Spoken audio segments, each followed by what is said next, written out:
Good evening. Welcome to the fifth installment of the ACT Spring 2015 lecture series towards civic art. I am Gediminas Urbonas, director of the MIT program in Art, Culture and Technology.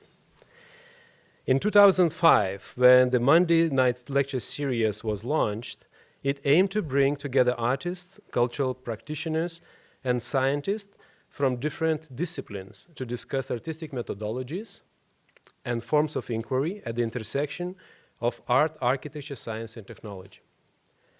Over the last 10 years, we have developed this series, expanding our scope, continuing to invite the critical thinkers and cultural producers of our time to come together and to address current issues and contemporary challenges. Continuing on with this tradition, our Spring 2015 lecture series towards civic art investigates the critical spatial practices that claim manifold definitions of public art through a diverse array of visual forms argued by key practitioners across the disciplines of art, pedagogy, architecture, and urban studies to identify the tools, tactics, and consequences of actively reclaiming public space. The title, Towards Civic Art, is borrowed from György Kepes text, published in 1972, and alludes to the artists and cultural producers grappling with complex systems when addressing environmental crises, as well as crises in politics and democracy. Kepes wrote, "Today, artists, like the rest of us, face a profound crisis brought about by the increasingly dynamic complexity of our social fabric. Meeting its challenge requires their fundamental reorientation in order to probe, scan, discover, absorb, change, and re-edify their surroundings.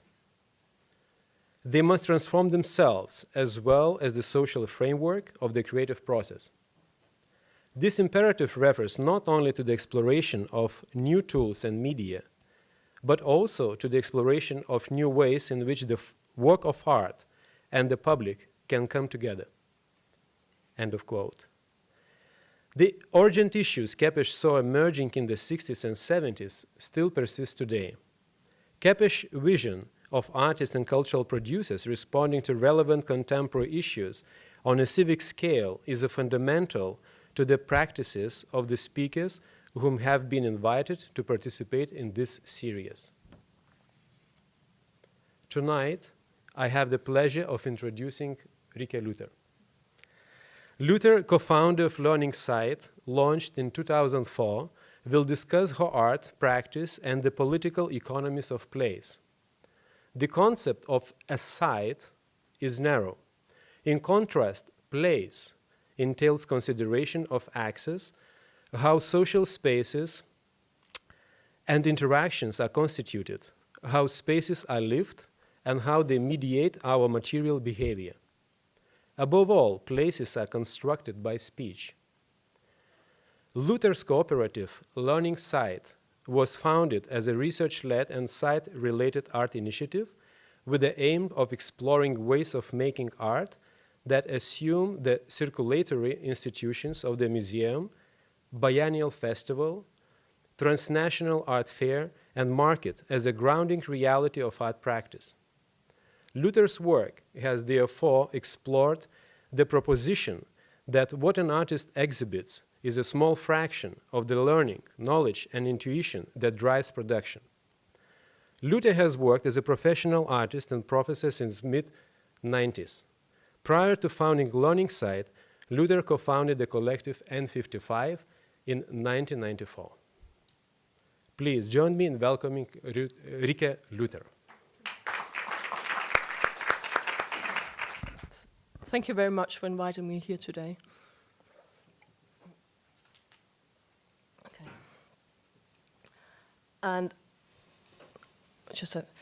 I will show 6 Learning Site projects. I just had to start here. Wait a second. Okay. I will show 6 Learning Site projects from 2005 to 2014, and it's Posted Dwelling from 2008, collecting drilling from 2005, underground mushroom garden from 2006, pot 002 parasiting compost drilling from 2011,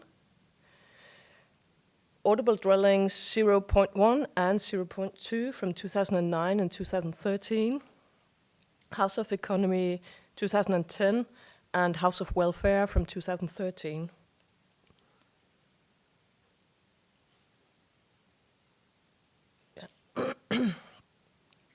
My name is Rikkie Lutor, as you were told, and I'm Danish. Learning Site was started in 2004 after leaving the four-person group N55, as you also just mentioned, and then it was then joined by another N55 member, Cecilia Wendt, who is Swedish.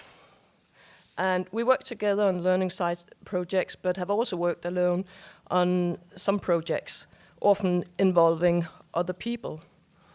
And Learning Site projects are research very research intensive, as you also talked about short before.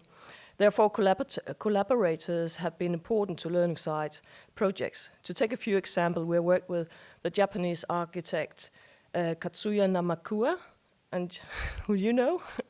We met in Japan at that time. I started to work with Katsuya, and we worked on other projects later. And then writer like Anthony Iles and Jamie Stapleton, who has been the writer on a number of projects.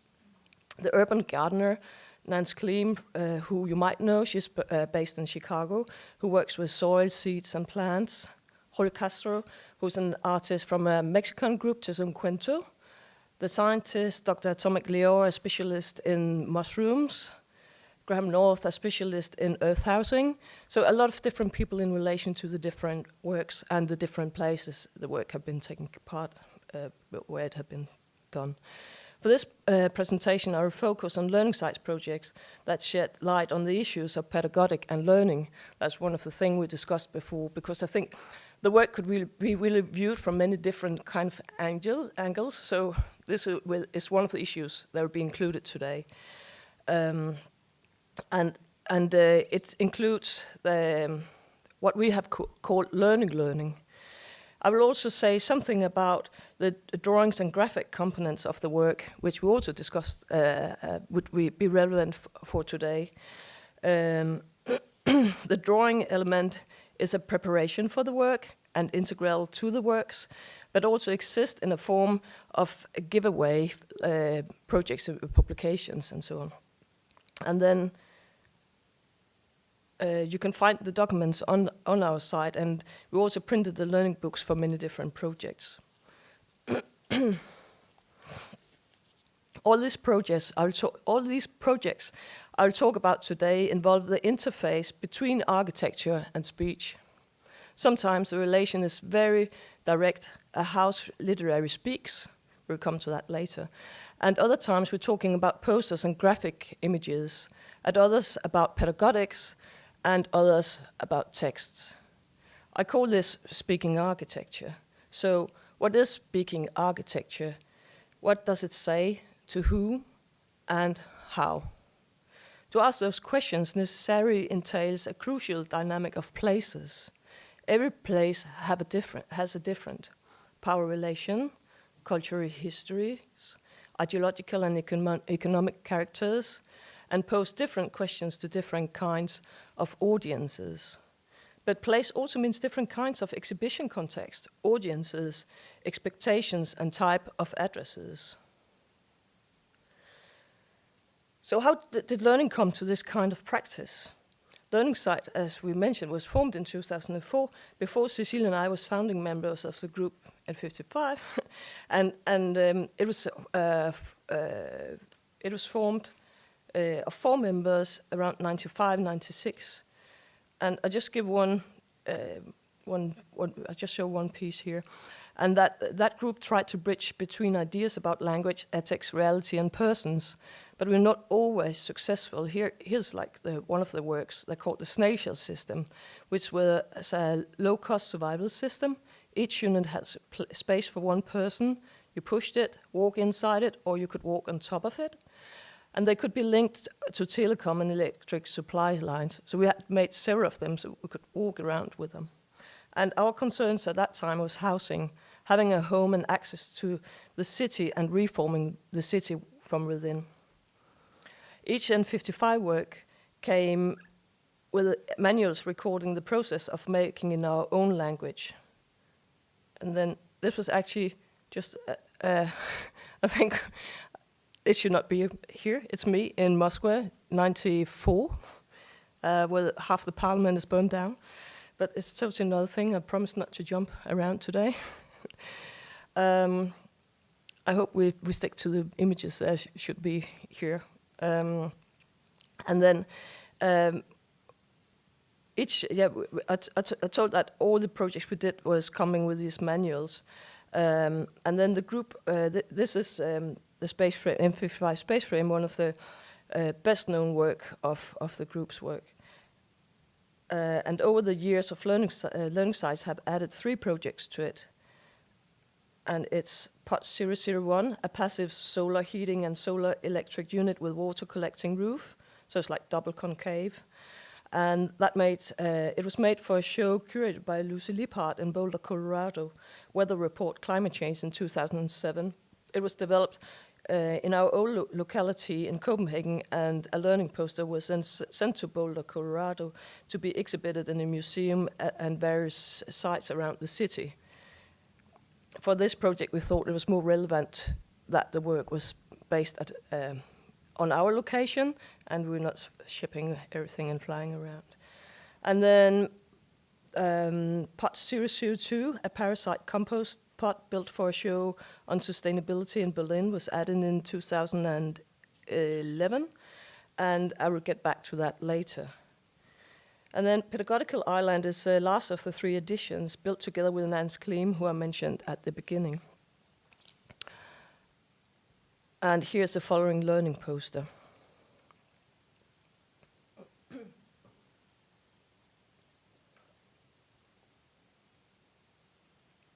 I won't talk about these works in detail today. Oh, can we get the sound off? Maybe I can take it here. So sorry. And here's the I won't talk about these works in detail today, as they are in dry dock for renovation. And then in 55 years, the work looked differently. The Berlin Wall fell in '89. One ideology was left. The net was not a part of our our daily life yet. Privatization of state assets was just beginning. The idea of moving to globalization was more theory than practice. And by the time we formed Learning Site in 2008, the context have totally changed. Internationalization made new conditions for production and reception of art. Globalized markets changed perception of the world. New theories shifted the context for art.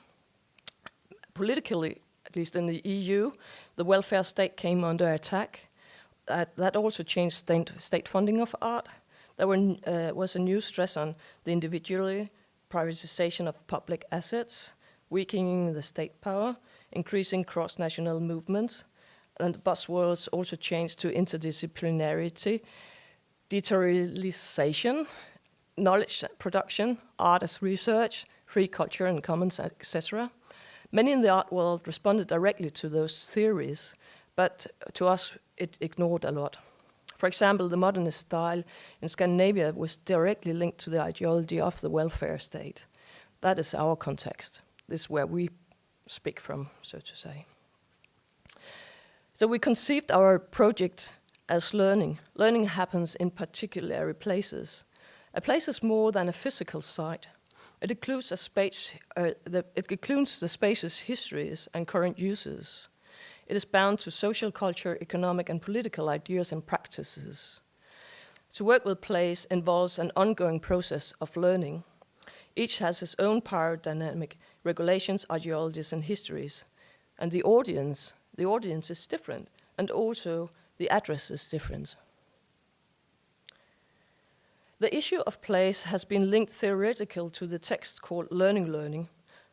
Learning Learning is a text that cannot be finished. It began when Learning Site began. We have returned to it from time to time. And learning is a permanent investigation. This text has been discussed within Learning Site and between Learning Site and other persons we have been working with through the years. It is not finished and it cannot be finished. It is permanent, incomplete. I'll now read a section for you as for a period, I think it was made, this part was made in 2010 for a seminar in New York. So if you see maybe another publication, there's one in relation to Tanya Bulgaria's schools in Cuba, is another part of the text. So you will maybe find different different text parts around. So learning is different from knowledge. For something to count as knowledge, it must be clearly identifiable, verifiable, repeatable, exchangeable, and transferable. Therefore, it has a quality of an object. Knowledge can't be separated from dominant power structures such as markets, corporations, governments, laws, and states. The digital discourse of access to knowledge is no better. The only access to knowledge, to replicate it, is to participate in, replicate, and enlarge existing power structures. In contrast, we think of learning less object-like. It cannot be separated from the persons who enact it and the places in which it's enacted. Learning is an act of understanding. It can be banal or profound. It is easy to redefine, add to, and subtract from. It can be modeled and remade. It does not exist within fixed boundaries and is a way of being, an attitude to experience. In this sense, learning cannot be dissolved in the dynamic of the classroom. The architecture of learning cannot be directed by authoritarian, sorry for my English, architecture. This is the classroom and its tools, the binary symposium, or directed study groups. Learning can be developed, but its character resists being directed and copied. For us, directed learning entails a production of knowledge or the acquisition of knowledge. That kind of learning is very purposeful. It knows where it wants to go and what it wants to be. In contrast, we try to learn learning. That consists of observing, listening, comprehending, redefining, adding to, and remaking. Learning is a form of awareness. It is not object-like. It is not a commodity. It doesn't sit within definable boundaries. It doesn't like being directed. That way it leads to objects and commodities and ends only access to copies. In contrast, learning includes failures in its own process. Therefore, we say Learning Site exists to learn our own process of learning. There's a current debate in the art world about pedagogics. A large part of the debate developed because of the role of universities now play in the economy, especially here in the US and the UK, that assume art and all intellectual activities must now function in relation to professional education institutions. For us, that discussion can't be divorced from direct learning, and that exclusion it makes. The cost of doing a degree, examination performance, social confidence, etc. For us, art is learning, but learning is not always about education, the position of knowledge codified by a set of rules. Nor is education the same thing as a degree.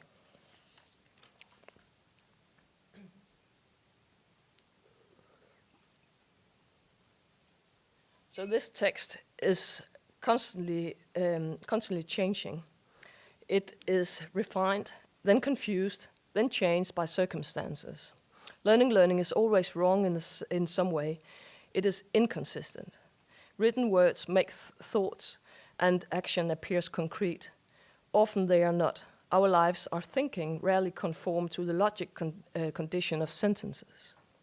So with that said, let's look at some Learning Site work. As I said at the beginning, I would like to focus on 6 examples in different ways. Each project exemplifies what I mentioned before as speaking architecture. Posted dwelling for land, market, and economy was made for 48-degree show in 48-degree public art ecology in New Delhi in 2008, a public art show on climate cares. We were giving a site in the public park. Beneath the park is an underground marketplace. Concrete with ventilation domes let light and air into the market that suggested a work about public space and private economy, nature, and products. Inspiration also came from the hand-painted posters. Our practice also involves conversation with people who have direct relation to the place. We met activists like Navdanya, the environment and economy NGO funded by Vandava Shiva. And here is one of the places we visit as part of the special economy. So it's next to a green belt in Gogong, which is a special economy zone. And we talked also to the urbanist, and I'll try to say his name, Aruna Dasgupta, who looks at the way new ideas like cultural heritage sites and green belts are used to evict the poor. Here's a green belt. And we also looked at special economy zones, land within a country where its laws are suspended to make way for unregulated free market activities. From those conversations, we decided to build a low-tech, recyclable structure that imitated the concrete ventilation domes in the park. We built a one-to-one scale copy in paper mache. Inspired by the old British observatories built in paper around the 19th century. It's just about getting the centuries correct. And the dome had 8 sites, dictating the number of themes to be communicated. The text was written by James Stapleton, who is British, which we thought would fit into the history of India. As you move around the structure, the narrative moves from the enclosure of the English Commons to the enclosure of the British Empire, the economy concepts drawn from those historical actions, to myth economists have about markets, to globalization and intellectual property, to the effect that has on farming, culture, and ecology. And finally, moving full circle, it moves to the new enclosure of special economy zones and the 2008 land grab. Navdanya then organized a learning event for children. Water produced a learning book with various contributors. Navdanya still uses that for teaching all over in India. So we're really happy about that. It could be used in that sense. To sum up this example, our pedagogic is grounded in what place and moment can teach us. It's about learning.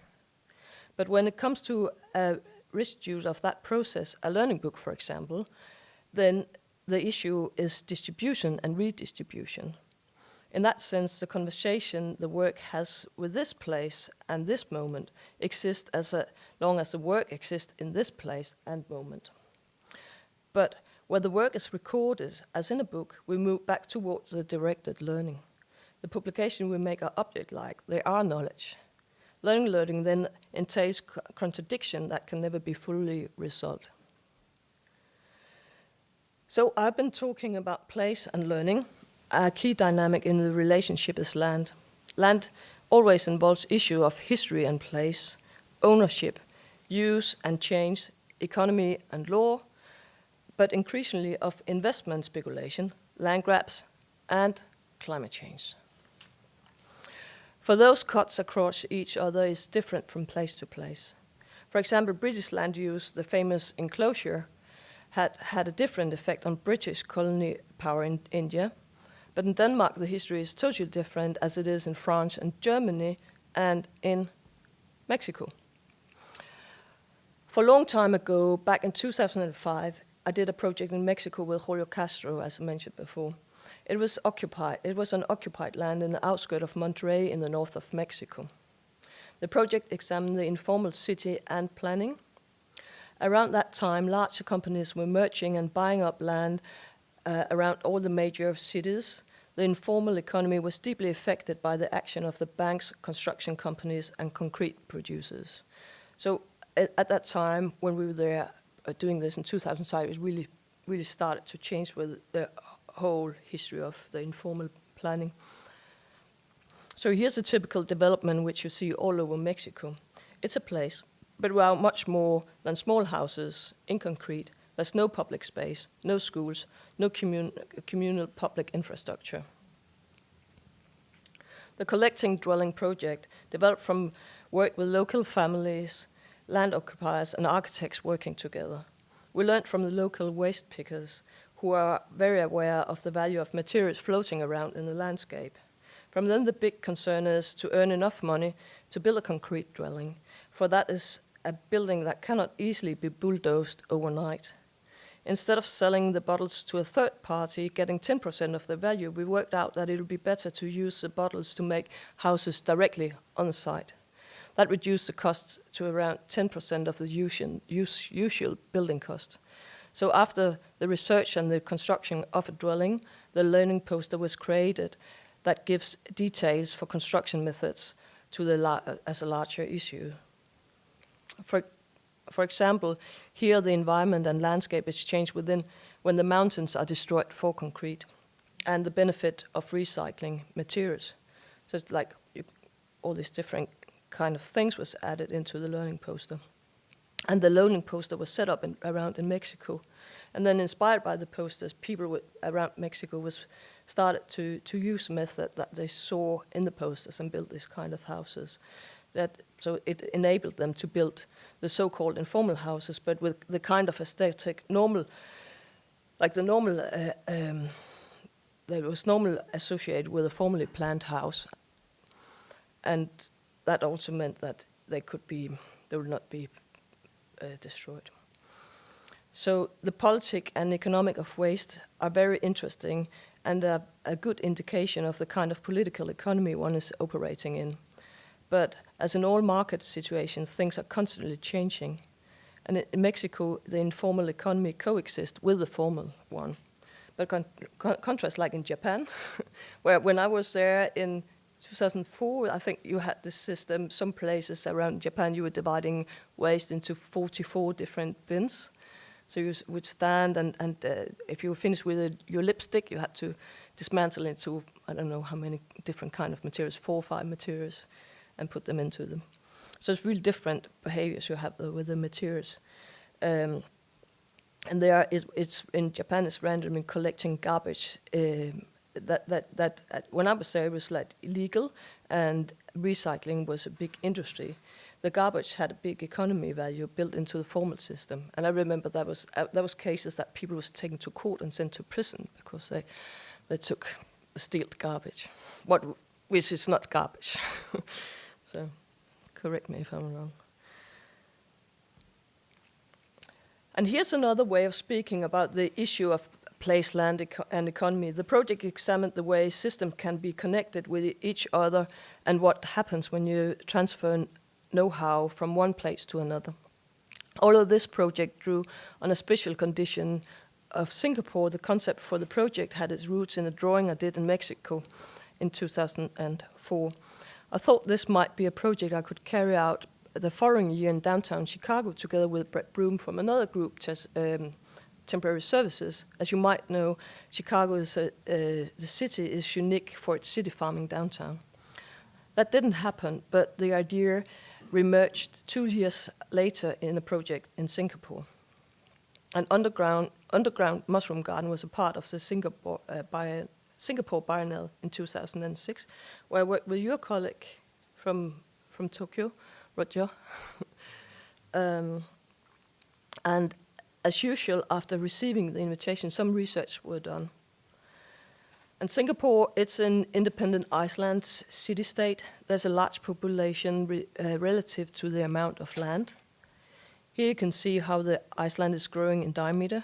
Just go forth and back, then it's easy to see.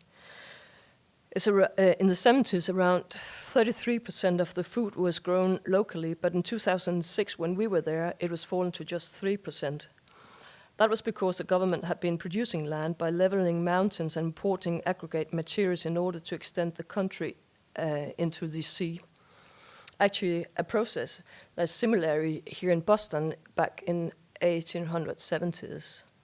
Over that period, since the 70s, Singapore has increased in around 20 in the size of around 20%. This physical growth of land was paralleled, increased by industrialization, and in fact, land is such short supply. The government developed deals with Indonesia and India to build special economy zones on their territories. The creators on this project were rather they took a lot of initiative, as one of the problematic words again, and gave us a site to work at in the city. This site was the site we were giving was officially labeled as possible future reclamation land in between public housing and a road. That is government-owned land that the authorities may develop in the future, but which is currently used for another purposes or non-purposes. In this case, the land was under control of a local primary school, PCF, who used it as a mini city farm. The farm had started previous year in 2005 as a part of the school's educational project. We started an exchange with Suroya Saidon, the director of PCF, and we brought in Mr. Dr. Atomic Leo from Biotechnology Department at Temsek Polytechnic as an advisor. That result was proposing underground mushroom garden. Mushroom like semi-dark environments, and the idea was to tunnel underneath the farm and building an underground chamber for farming mushrooms. Dr. Lear gave us a lot of information about fungi and advised us on which mushroom could be farmed. Normally he works for commercial companies.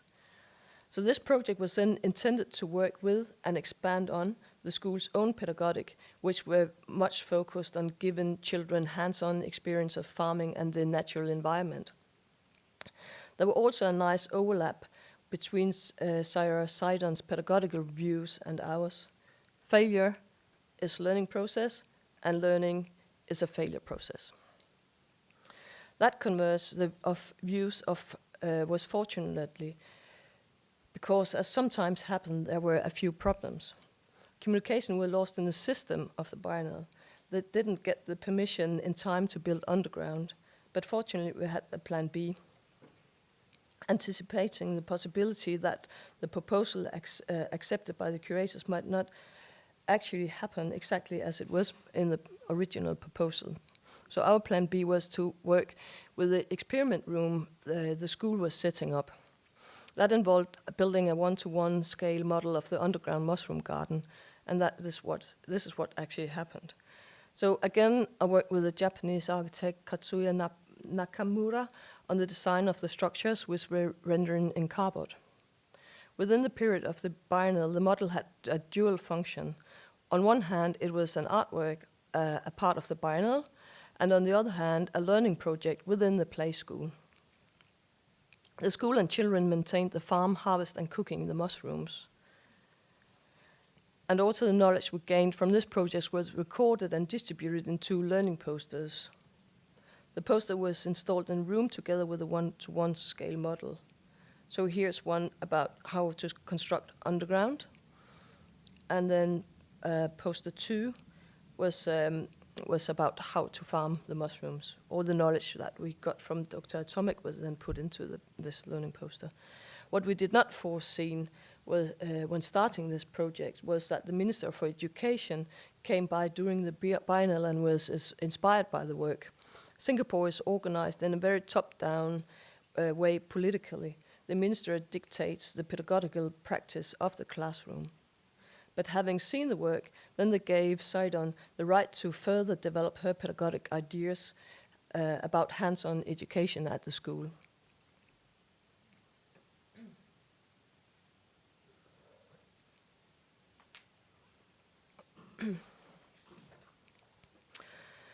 Then we come to Parasite Compost Unit, and it was commissioned for a show that was at Haus der Kulturen der Welt, the House of World Cultures in Berlin, Interesting, the HKW is a leftover from the Cold War cultural policy.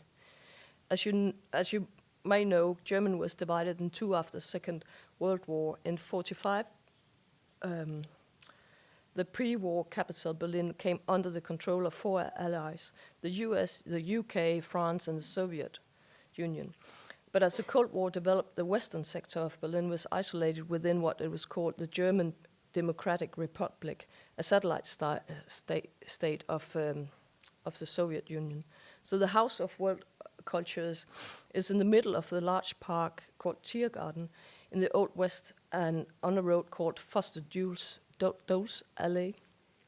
And John Foster Dulles was President Eisenhower's Secretary of State in the 1950s and a key architect of Cold War cultural policy. Today, the HKW is used for concerts, conferences, temporary exhibitions, a lot of really interesting projects there. It's a great building, and it incorporates a rooftop with views of the park to the German parliament. Learning Site was invited to take part in a show called Sustainability that included conference and exhibition of artworks looking at the issues. So the theme was great, and the budget was great, and the site was great. But there was one problem: the exhibition only lasted for 4 days. So the curators wanted some kind of built structures, but it had to be sustainable. The only way to make it that way was to ensure the structure had a dual function and an afterlife. The result was Parasite Compost Unit. The concept and form and content of the unit was defined by two factors. First, what goes on the rooftop of HKW, and then second, where the unit would spend its post-life after the exhibition. So the roof garden, top garden, has a number of prominent light intakes for the exhibition areas in the gallery below. And there are problems because they are so, the heat waste is really huge. And the first idea was to use the escaping heat in some way. And then the second idea was to define the ultimate destination for the building. And I had to look after it. Therefore, it had to be useful and fit into a place I controlled. And as I then lived at that time with my partner, daughter, in N55 space frame and Learning Site's solar heating unit, it had to connect with those structures. And that meant then the structure had to have a specific form, but also because it had to float on the water, it had to have a particular weight. And it also had to be transported. So these contains controlled what became the Parasite Compost Unit. However, because I lived on the water, I have been interested in the problem of insulation and heat loss. Especially in the winter, you get interested in that. Cold harbor water drags the heat from under your house, and in the winter, the water freezes around you. So I have been working with the idea of using the more active insulation in wall cavities. So the result of this was POT 002, Parasite Compost Unit. And it's a lightweight modular construction, and it uses a sandwich of 1 millimeter aluminium sheeting plates. So I developed it over the phone, with a very good architect who's unfortunately not here anymore, who have been working with lightweight constructions. And we developed it so it was 500 kilos. And then also, you can say aluminium is really like, maybe not the best material to use when you talk about energy, but still there's a lot of recycling. So I calculated it used 337 kilowatt joules for producing the materials. And then the space between the plates is filled with compost material, or material for composting. So the idea was that all the walls would be filled with this compost, but because it's a prototype, then only one wall was used in the show. And there was also a problem that, that it was so short, but actually the people, I borrowed all the material, the organic material came from a local community, garden community, and then they was not, they didn't thought it was the same material they gave me, because it was the compost. Normally you say it takes like weeks, but it changed through these 4 days. It was happening really rapidly. So it was there together with the worms inside the wall. So here's the compost. There was a compost intake inside, and then there was a compost outtake outside. And then the unit is designed to produce rich soil, and then and the liquid and the fertilizer as a material you can use for fertilizing. And then I don't know, that's not worms.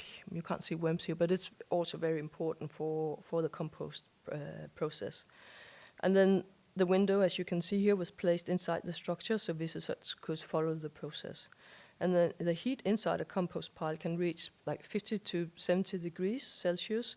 I think it's around 120, 165 Fahrenheit, something like that. Correct me if I'm wrong. So to ensure the interior heat of the pot was effectively distributed through air tubes, ran through the compost unit and then under the floor. And then fully operation, when it was normally functioning, then there would be a ventilator moving the air around. And graphic images is very important in this project.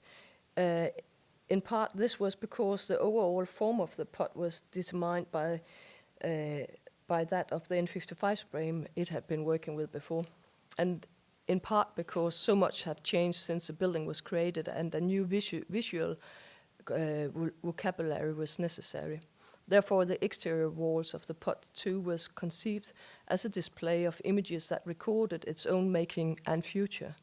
The images and text here relate to the issues of the construction of the pot, and here you can see on the image on the top how you put the compost in the wall, into the wall, and how it can be dismantled. And then the heat and the environment and ecology and the shipping. And the heat loss in the sense of architecture. And the last one, which is land production and farming. And here's like how the compost system works. The color was defined by hardly no yellow pigments, defined by environment. The style of coloring of these drawings and diagrams was also inspired by the rhetoric of the Cold War information graphics. Of course, this was not accidentally. I very much had the history of HKV in mind. For Insight, then a learning poster was made. The learning poster examined concepts of entropy, climate cares, architecture, waste, landfill, material use, and transport, including the road transport from the unit from Berlin to its new permanent home in Copenhagen. As you saw in the film earlier, the parasite compost unit was transported to Copenhagen after HKV, and then added to the unit in Copenhagen, which is now undergoing renovation. And that brings me to audible dwelling. Also, this work started in another context, years before it was made. Here it is a first drawing from 2007, where it should have been placed in the harbor of Copenhagen, functioning both as an audible dwelling, but also as a clinic for dyslexic people, as a sound clinic.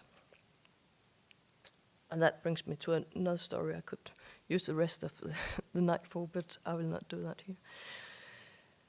This is architecture that travels and speaks. Audible dwelling is a mobile dwelling and is also a stereo loudspeaker system. The dwellings operates as accommodation and meeting rooms, but also as a public address system. It is constructed by inspiration as transmission lines inside loudspeakers and Ellen Gray's table from 1923. Inside is a transmission line built so it also works as furnitures. And the interest here in the public is a public speech as opposed to writing, as it for instance was in the compost unit and the poster dwelling in Delhi. The interest was to make an architecture that physically speaks to its environment. And the project came from a particularly Scandinavian history of the labor movement and the Scandinavian People's House, the socialist women's movement, and the struggle for universal voting rights, which is this year is like 100 years celebration in Denmark of women from special social classes got the right to vote. And that history begins with the growth of organized labor movements in the 19th and 20th century. The workers' organizations and political parties needed space. That meant holding meetings and demonstrations outdoors in public places. That often meant confrontation with police and the military. Later, the workers' movement created new organizations for social activities like sport, theater, and reading. Most important, they built libraries as association houses for meetings and congresses. Audible dwelling developed from our research into that history. We wanted to explore the potential of that kind of speaking architecture today. Audible dwelling was first built in 2009 in Columbus, Ohio, for a show called Descent to Revolution, curated by James Forhear, who is now here at the Harvard Gallery. And it was huge. It was a difficult project. He would not if he was here. And the language that we found in this place was confusing. So here is a redevelopment of private-owned shopping mall in a privately owned commons. That was strange for us. It was built in a car park. For this version, Jamie Stapleton wrote a fictional monologue, a speech designed to address the cars that collected the nearby traffic intersection.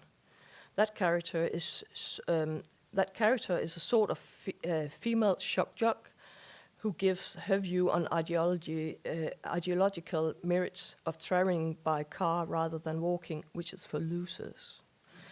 Before having an on-air breakdown, changing her opinion and cherishing the economies from the University of Chicago to a fight.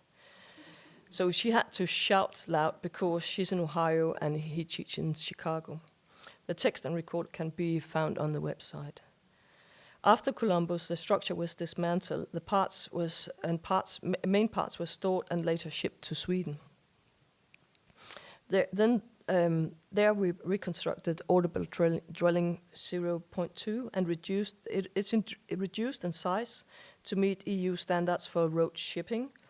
And since 2013, they have been shown for a number of places around in Sweden.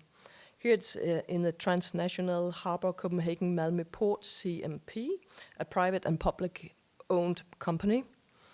And then I would like to talk about one show where the Audible dwelling 0.2 was shown, and that's in Tensta, outside in the outskirts of Stockholm. There's a Tensta Kunsthal. So Audible dwelling was a part of a show at the Kunsthal, and then Jamie, he wrote another fictional monologue. This time, the character appears to be the Swedish welfare state. He is in advanced old age, possible senile, and definitely drunk. He abuses visitors to the gallery about their own implications in his demise. The well-known Swedish actor, director, manager Ingvar Wiklander, who is the same age as the welfare state, more or less, played the role. The Swedish soundtrack can be found also on our site, and it's in Swedish, and then there's an English text version. And then when it was set up, there was also other users in the project. So we have been happy to work to do the work and then opening up the Audible dwelling to people. So in US, then Jim Forhears, he was then at CCAD in Ohio. He also sound projects which we never got to see. And also in Sweden, researchers, artists and activists have used them for variety purposes, including a summer school last year, and we will do it again this year. It's here out in the wood. And then for Audible dwelling number 02, there was 4 posters made. And the first one is about the construction, where you can see the inspiration was taken from Puvis building, created with standards mass-produced materials, and the exterior construction of audible dwelling also contains white titanium to clean the air of oxide particles produced, for instance, from cars. And it's like when the sun is shining on this material, it starts the chemical process. And then the second poster is made for houses for speaking. That includes discussion of the history of democracy in Denmark and Sweden and the importance of public speeches to that process. And then the third poster is about how to make building speaks. That includes discussion of the history of mechanic devices in the 17th century castles, which distributed sound and music. So the orchestra was down in the basement and then played up around the house. And down to private houses in the 70s where they were transformed into huge loudspeaker houses with big woofer systems and also eco-free architecture spaces. And then the poster number 4 contains a fictional piece of a writer, Catherine Bonnevier, a Swedish writer, that centers on the modernist architect Elin Gray's table, which speaks, and a technical essay by James' brother Justin Stapleton on how transmission line speaker systems works.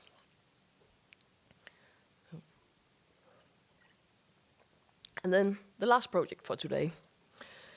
Actually, there's 2, but it's A and B, one could say. It's House of Economy that was made in 2010, and then House of Welfare in 2013. These work were made for different kind of exhibition spaces, a biennial and then a private funded public gallery. It is 2 versions of the same project. The architecture is similar, but receptive context is very different. So in 2009, a biennial invitation came from New Zealand. I considered what work to do in that context. The fallout from 2008 financial crisis was still evident. And people had huge mortgages and speculating housing projects, which was badly constructed was falling apart or was rotting. So a lot of people in New Zealand or in Auckland, they were in deep debt, but they didn't have a place anymore. So I wanted to include that in the work. And the work would also be put in the semi-public space, an arcade in front of the escalator that goes up into the museum. The escalator is surrounded by shops. And also, in that time, I went to London and I saw Sir John Soane's museum in 2009, and he designed the Bank of England. And at the museum, you can see paintings he commissioned of the bank as a romantic architecture ruin made by Joseph Gantley. So, as I say, I also wanted to work with mushrooms again. And thinking about mushrooms, my neighbor, he told me that termites was farming mushrooms, a lot of the very, very different kind of mushrooms in their systems. So in North Auckland, I contacted Graham North, who builds houses from straw, paper pulp, and dried clay, which is called adobe bricks. And I asked him if he could help to build a collapsing and self-composting house. And he said it was not really what he was an expert in, but he agreed to help. And so House of Economy then developed from thinking about the financial ecosystem parallels with the real ecosystem, but raised the problem of sustainability. So the project therefore developed a seemingly solid architecture that is also an enclosed autonomous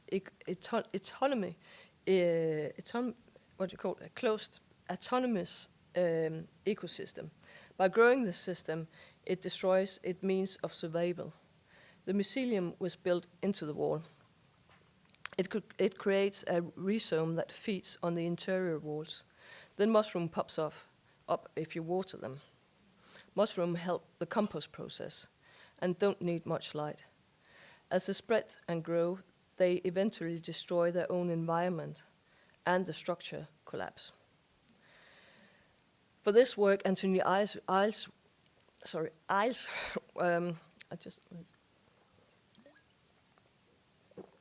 For this work, Anthony Iles wrote a text about the history of the financial crisis.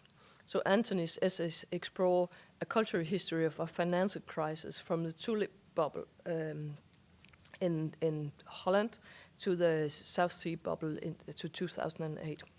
The text was displayed in a vitrine, and it also was, again, there was giveaway publications. You can look at them here at the table after. Unfortunately, the curators forgot to take care of the museum, so it became to rot, and health concerns were raised. And the structure had to be taken down early. And for me, that greatly improved the metaphor: destruction, toxic asset, and toxic artwork.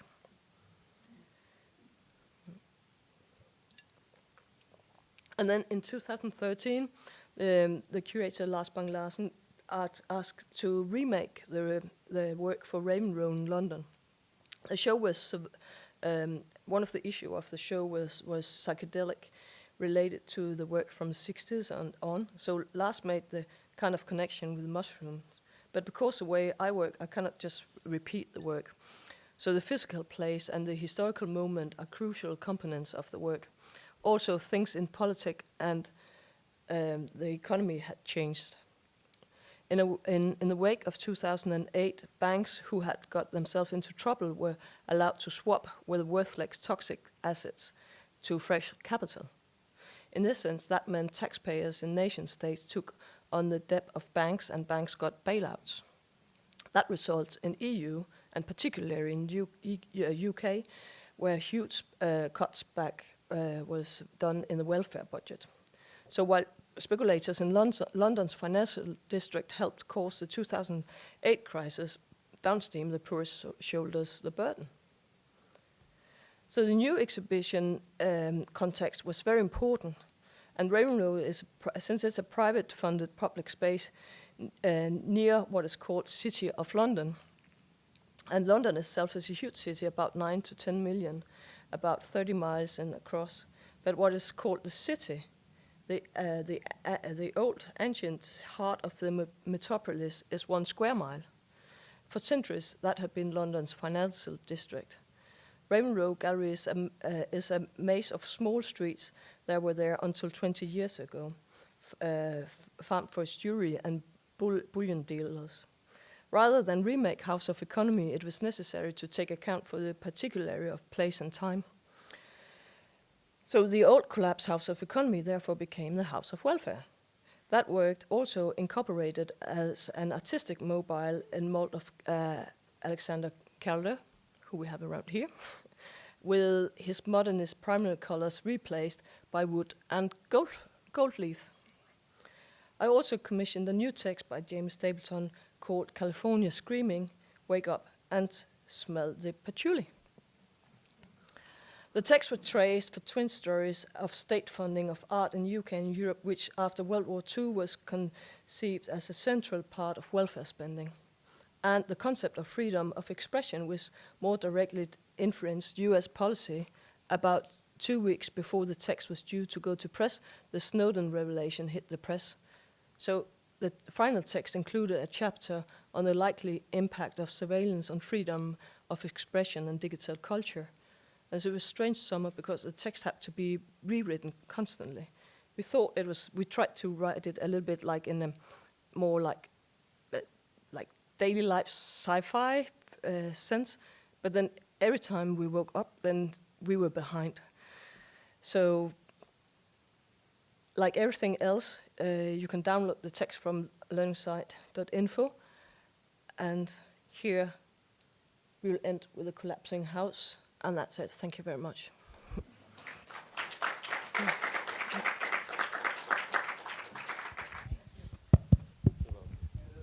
Thank you, Rikkie, very much for your lecture.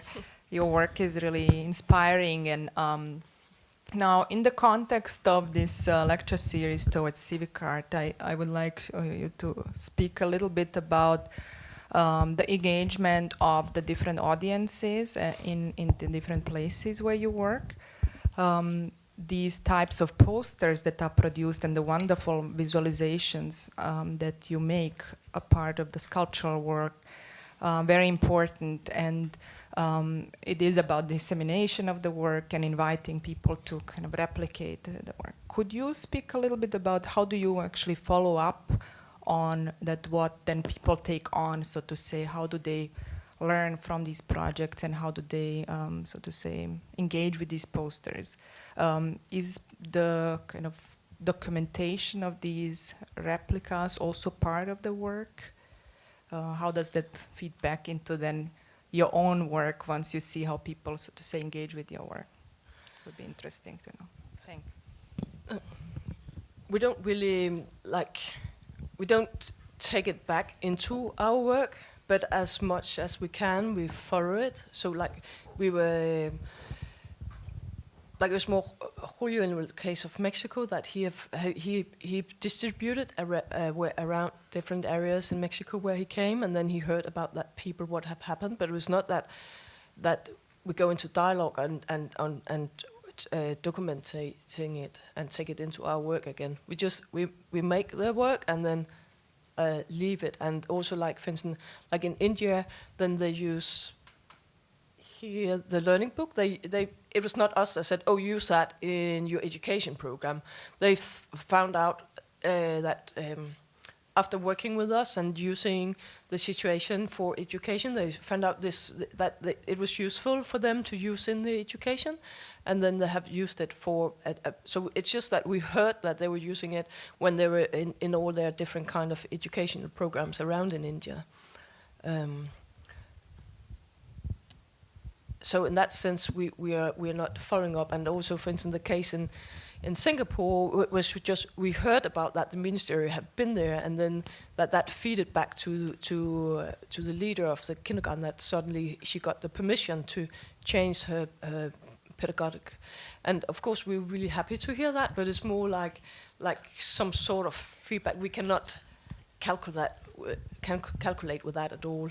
And then we talked about that, following up on that work and try to continue and find another way to work there, but we haven't done that.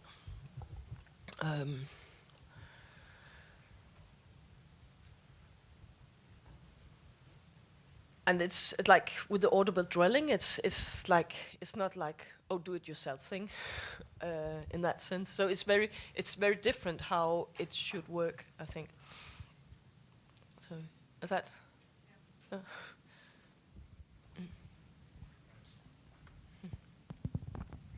Thanks. I heard you mention Edward Snowden, and given where you're from, I think the interest and reception of Snowden has, and I'm sympathetic to this, has been stronger in Germany than here in the United States.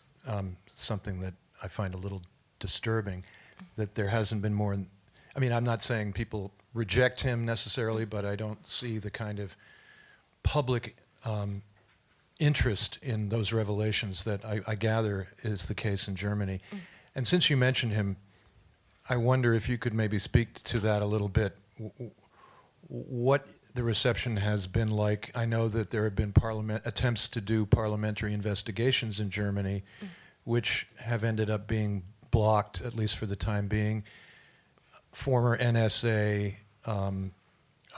whistleblowers have actually gone to Germany to potentially offer testimony to Parliament or a parliamentary subcommittee. But here, when you get inside the Beltway in Washington, D.C., I don't think there's, anybody who would stand up and say, anybody in the U.S. Congress that would say, this person did us all an important public service. So I'm just interested in this contrast between Germany and here around those issues and those revelations. Yeah, I think that, no, I'm from Denmark. I'm so sorry. It's I don't know if our minister, prime minister, have also a hacked cell phone, but I know Merkel got rather not happy about that. But I think it maybe was expand more it to Europe as a, okay. Sorry. But I think that the thing from our perspective was that there was things in the text that it was like everyone was knowing what Snowden was saying, but it was not public, so to say. So when it's then suddenly turned public, then we as writers have to change the language and the perspective on these issues. So I think it really changed,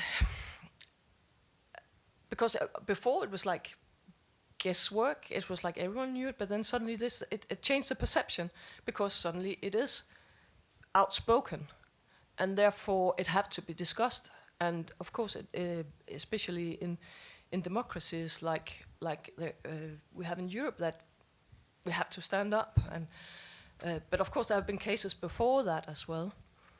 So yeah. And I don't know if it's, maybe there's things that have been more openly discussed in Denmark. I don't know, compared to here. I don't know. What's your impression? So Well, I wanted actually to ask you a question. Like looking at several titles. Pedagogical island, and almost wanted to say garden, pedagogical garden. Yeah. And also works and groups, like Superflex or Free University. If you could speak about certain genealogy or certain kind of like, path, I don't want to say trend, but there is certainly there is a context of artistic practices that very seriously embrace the concept of pedagogy. I would be very curious if you could speak whether N55 or in this case learning side kind of like positions themselves in relation to these other practices like Free University. And I think in relation to our situation, a lot of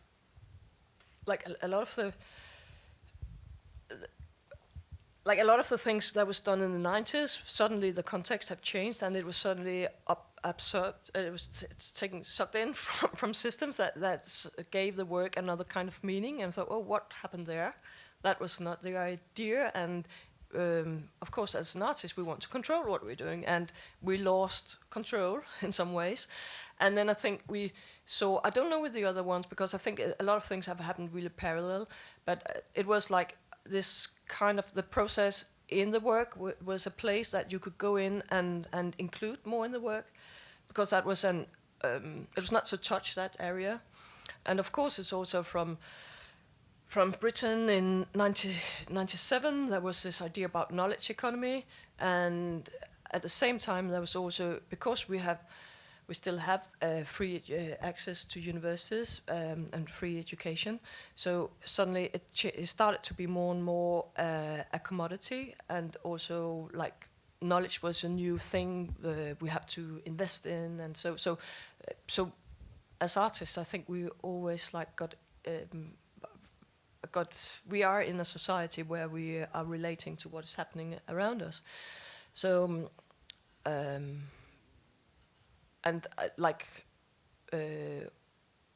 Free University with Jacob Jacobsen and Henny Heise, they were in London. So I think they were very much inspired from the local situation there as well, and taking it home to their kitchen. And then this thing about groups. We were parallel with another group called in the 90s in Copenhagen called Superflex, and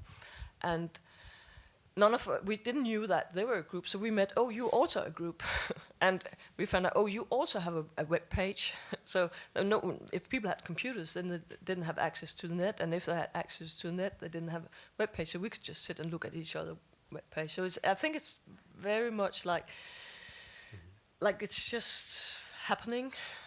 That it was not like, oh, we plan to be a group and they plan to be a group, but there was an interest maybe also from the 80s that there was all this focus on the individual, and maybe also being raised in the kind of societies we were in. But it's not really correct, because the same thing was happening here, and it was happening in Mexico. It's happening all over the world. I think that that was people started to gather in groups, and I think I just said to Numida earlier today that I was actually inspired when I started in the 90s to work.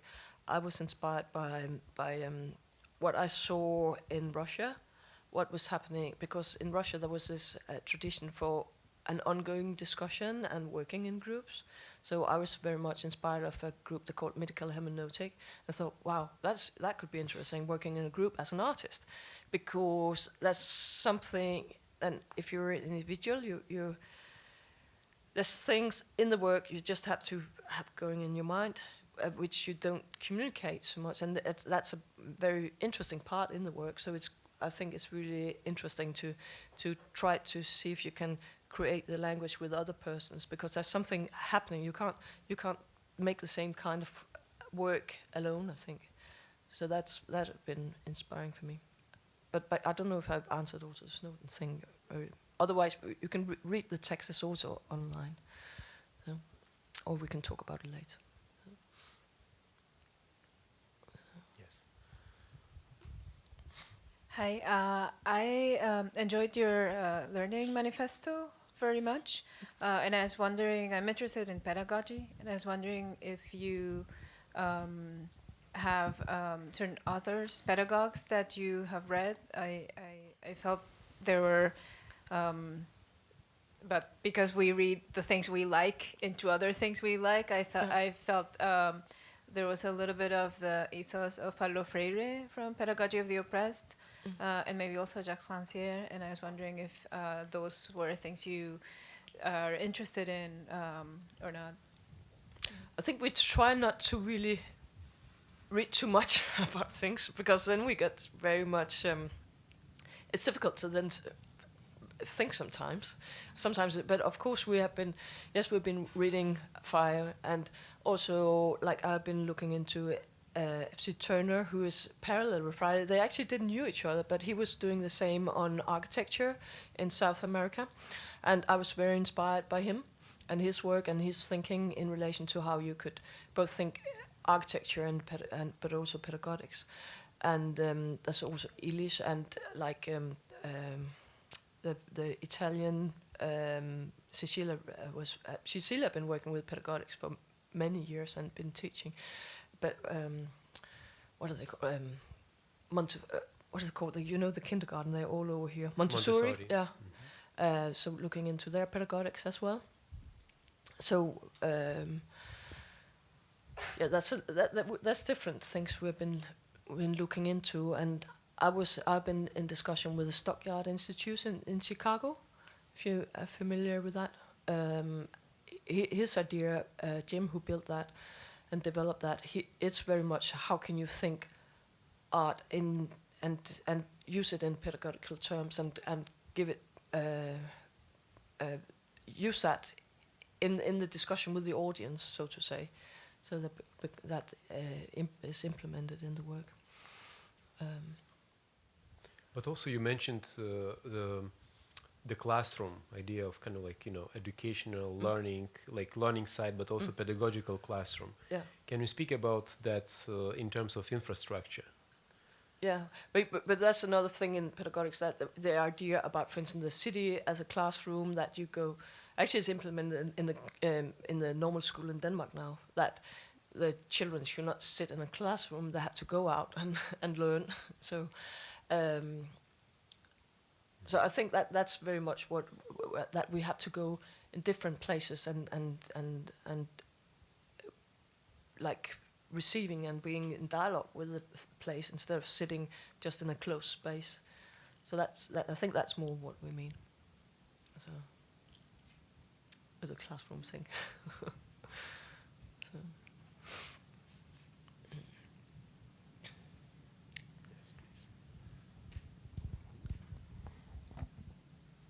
But I have some of the books here, and I don't know if you have a library. You can have them there or Yeah, Yeah. we do. yeah. We do have library.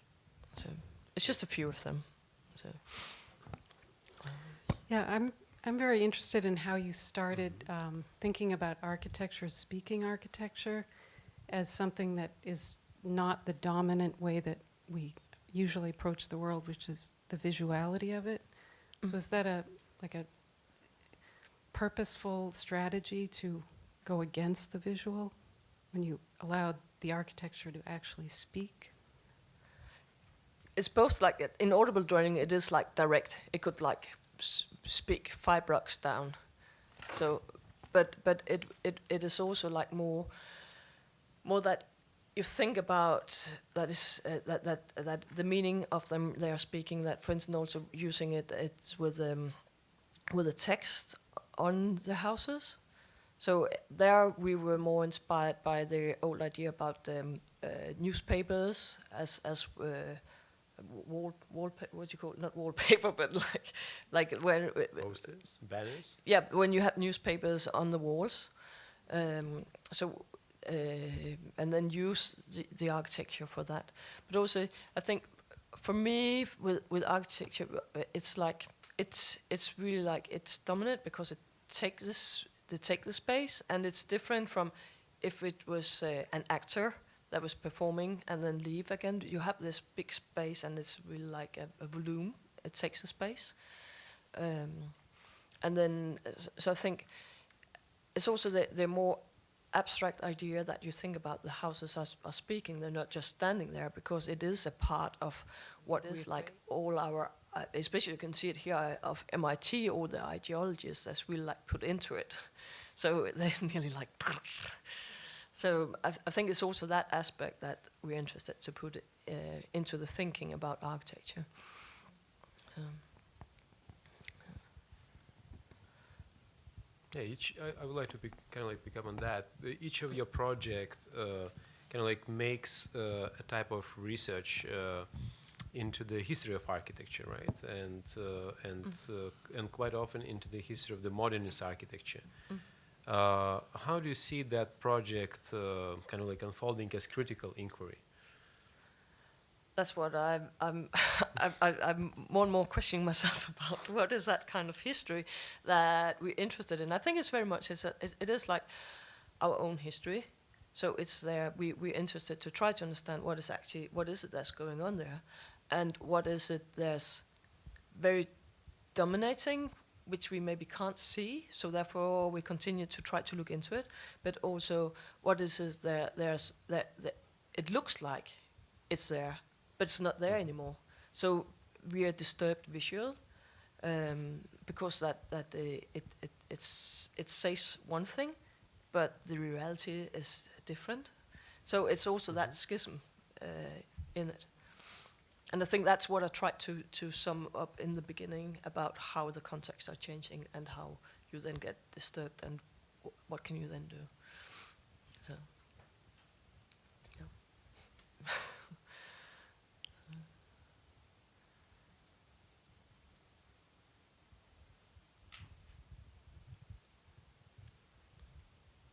Thanks so much for the presentation and so many interesting concepts and ideas.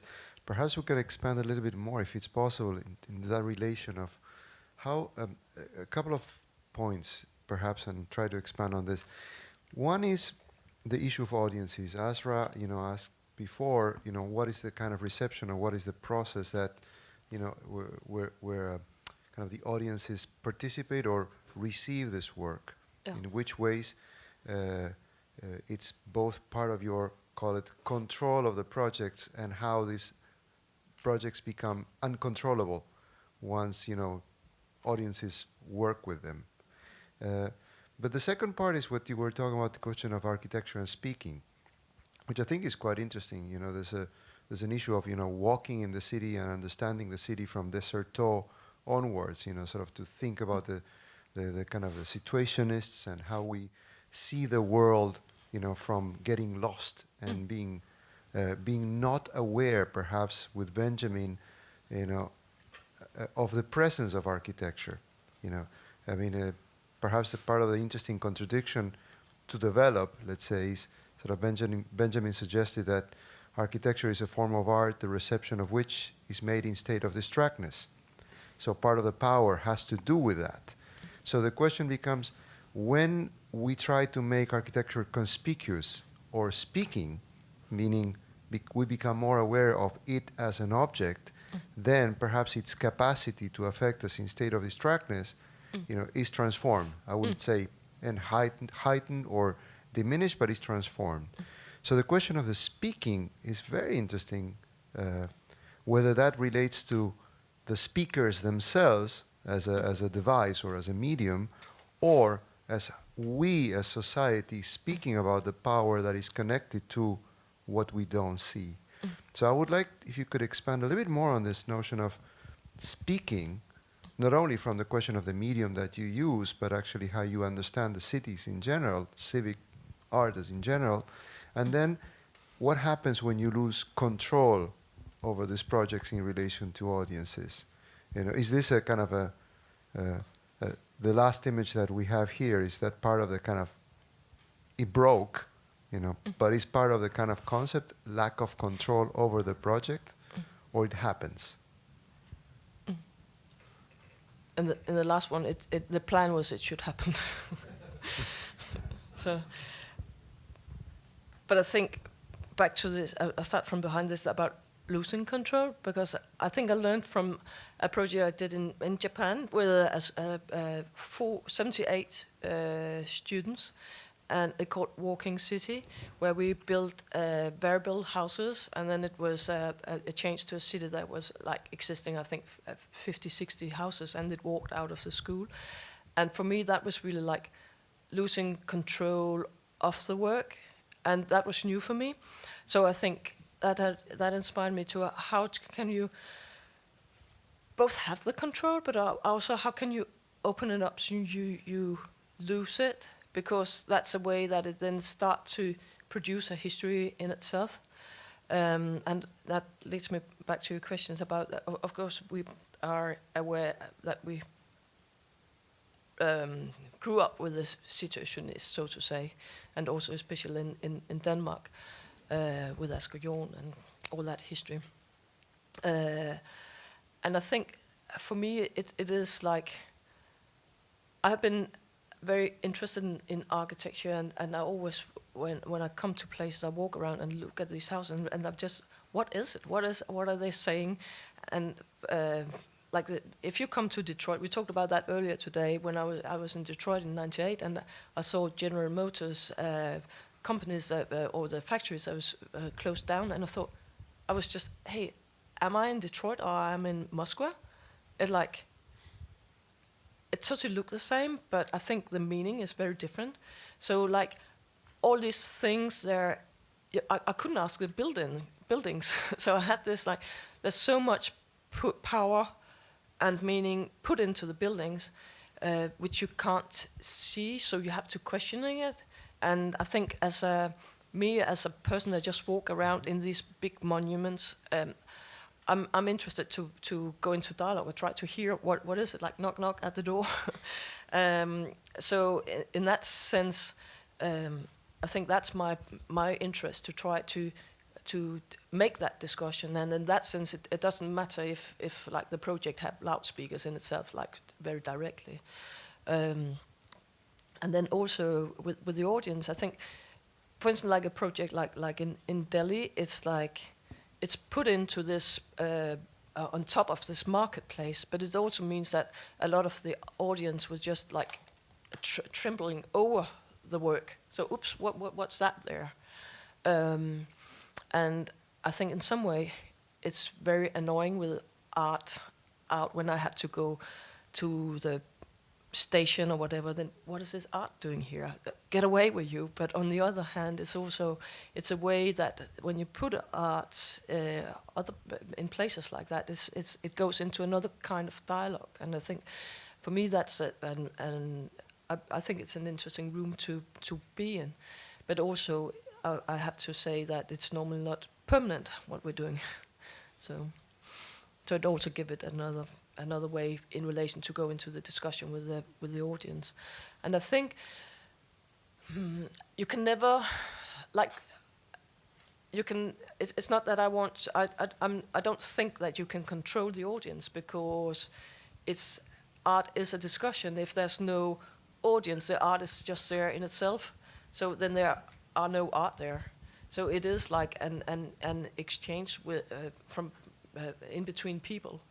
So in that sense, I don't think it's also. I'm also a receiver, so to say. So I think that was all the questions. I hope I got there. Is this on? Oh, yeah. Yeah, this is, thank you for the presentation. It's fantastic. I have a question about place. You mentioned place several times, and I was kind of curious, how important is the investigation to find the place? For example, as an architect, you know, the site is so important. The program is so important, and that you begin with that. But this is temporary. So, and the sites in Singapore or the Columbus on the parking lot, you know, they're sort of like you could almost walk by and not see it. Maybe the India one is more strategic. I was just curious, how important is the site to the work, or is it you just sort of let it happen and it takes on relevance and meaning while it's there for a week or some time?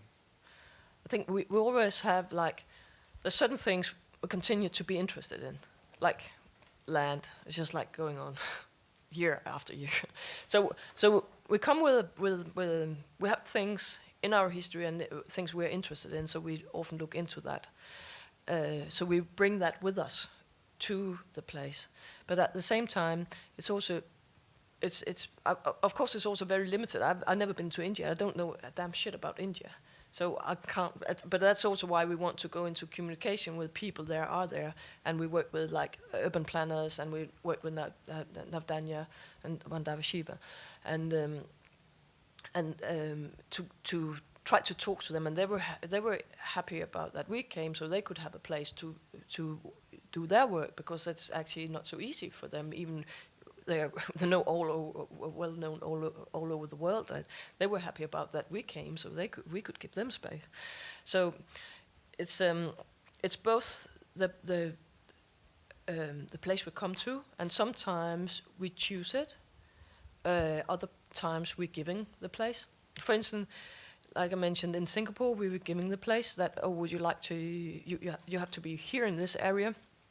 And we thought no, but that was actually because the project in unoccupied land in Mexico was just carried out, and they said, oh, you work with people with low income, so you can be here. And we say, no, we don't work with people with low income. But then by coincidence, we met the kindergarten, the leader of the kindergarten, and she had done, it's a little bit like Gautamata Clark-like project. She had already done it, the in-between space. And we thought, oh, that's relevant, and also because we were interested in the learning, and we thought that could be relevant.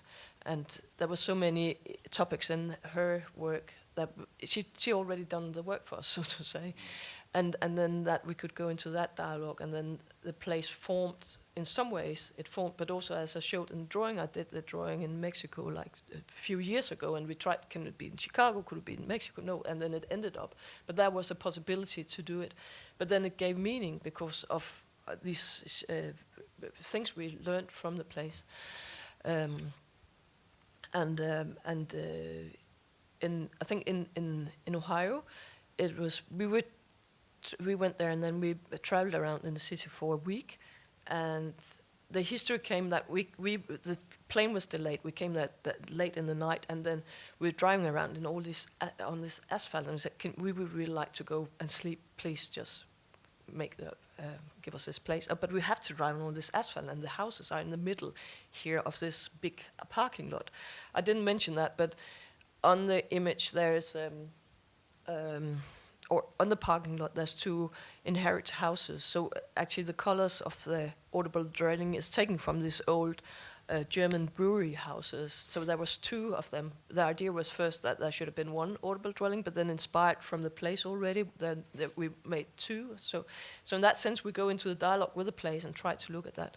But in Ohio, it was like,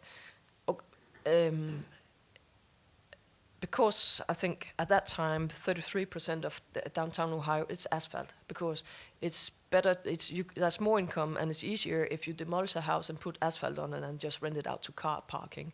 So and there's all this planning. It's just there's no central planning. It's just moving out to the suburb of the area, and then we thought, okay, it's asphalt. This is the thing. We need to be at the parking lot. So it was more, that place came out after traveling around in the city. And for this, I didn't talk about this project. It was in Iceland, but it was when we arrived in Iceland, we heard about the crisis. I've been there years ago, and we thought that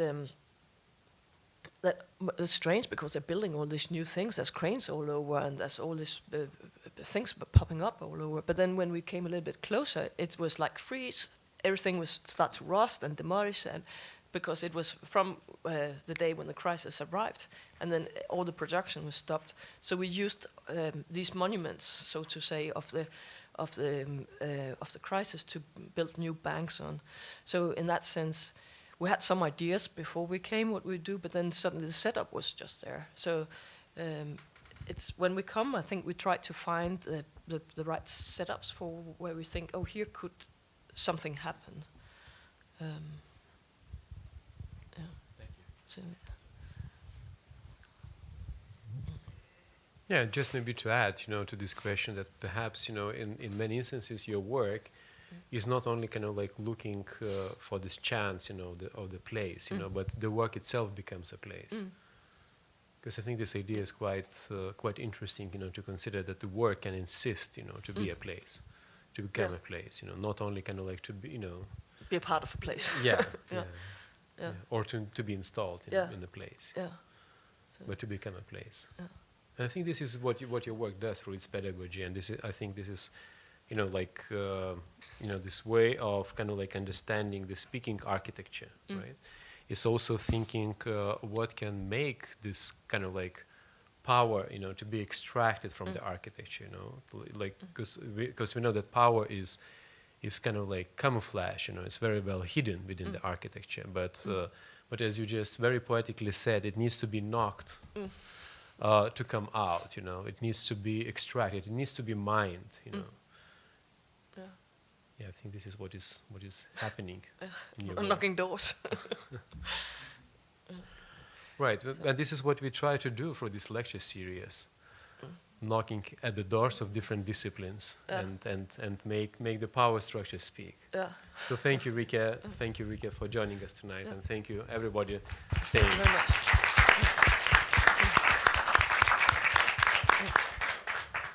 And thank you for coming. Yeah, and I would like to thank also Amanda and Madeline Gallagher and Marianne Cunningham and all of you staying with us tonight. And just to announce that upcoming events in the lecture series are two. Monday, April 13, in a week, we will convene here for the lecture by Clea Pentecost, professor, artist, and professor at the School of Art Institute, Chicago. And then in 2 weeks, Monday, April 27, Michael Rakovitz from Northeastern University, Chicago, artist and alumni of our program. Thank you for staying with us, and have a good evening.